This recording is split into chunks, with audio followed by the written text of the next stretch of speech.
I'm just gonna start rolling off from some of the things this week, Jeff. And one of the main topics over the last 24 to 48 hours was actually seeing Colin Kaepernick. He is working out, or he has worked out over the last 24 hours with the Raiders.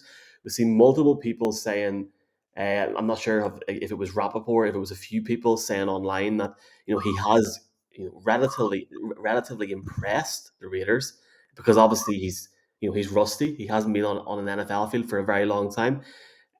What's your thoughts on that situation? Do you think realistically he could even become the second or third QB in that organization, or do you think maybe it might work out from somewhere else? I think there are a lot of things at play when you talk about a guy like Colin Kaepernick because he's a lightning rod player. He's a lightning rod guy, and what I mean by that is he's going to attract attention because of his stance. In regards to how African American people are treated in the United States, his kneeling before the games, all of that, which really started a whole awareness movement in the National Football League. And I think really was part of it was really the timing of it was amazing, Michael, because it was at the beginning of the player empowerment era in the National Football League, because there's never been a time in the history of the National Football League where players are empowered like they are today. You see players moving like they've never moved, engineering their own moves. And I think that Colin will always be beyond what he did for, civil rights and equal rights and the whole deal, is his taking a knee really accelerated the player empowerment movement. Now, let's evaluate him as a player. First of all, when you go back to when he was an active NFL player, he was a guy who led a team to a Super Bowl. You can put that on his resume. He played extremely well earlier in his career, and then it kind of flatlined a little bit, right? And part of that was the fact that what you saw after watching a lot of film was a guy who had some real skill, had a really defined skill set. He was mobile. He was elusive, and he could make plays with his feet and his arm. But there were also some things that defensive coordinators caught on to. And interestingly enough, we played him twice when I was coaching in college football and beat him both times. And one of the things we did with him was never let him out to his right hand and made him, if he was going to get out of the pocket or move in the pocket, he had to move to his left. And that is something that the NFL defensive coordinators caught on to. And they realized that, and when he moves to his left, he's not nearly as effective throwing the football.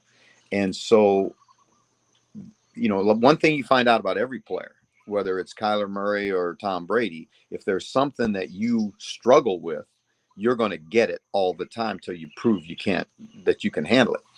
He never was able to disprove that. And, like I say, his career kind of flatlined. And then all the controversy came, and then he was, in my opinion, he was blackballed by the league and the league owners and for his stance. Now we're coming back to 4 or 6 years later. How much have his skills eroded? Because football is not an old man's game, and it's a difficult. You made a great point that he has not been on an NFL field in a long time. It's going to take him time. He's going to have rust on him, and you're going to have to knock that rust off. He's not going to beat, in my opinion, he's not going to beat out Carr with the Raiders. Whether he can beat out Jared Stidham, who they traded for in the offseason from New England, and is a guy that obviously Josh McDaniels knows, he's worked with for 2 or 3 years, that remains to be seen.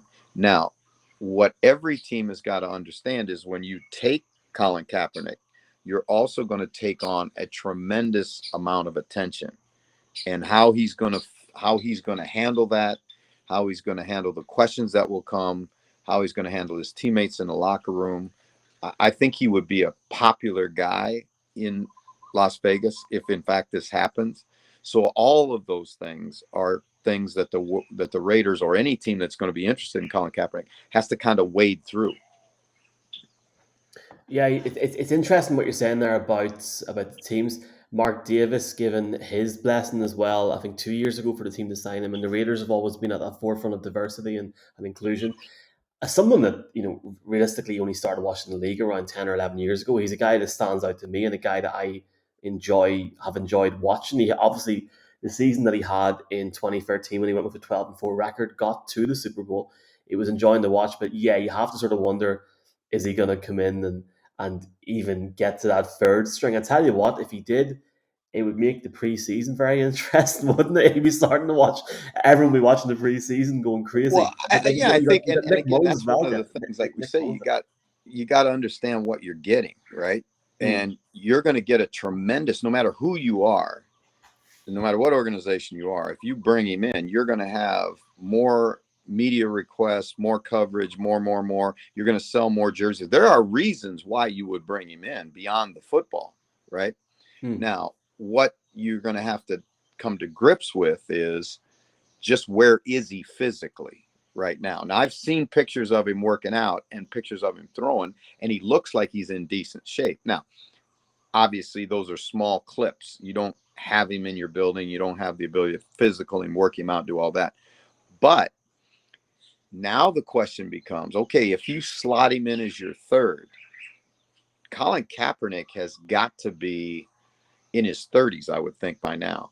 And so at this point, do you want a quarterback, your third quarterback, to be an older guy, right? Usually those spots are reserved for young guys that you're trying to develop and see whether they can become an NFL quarterback.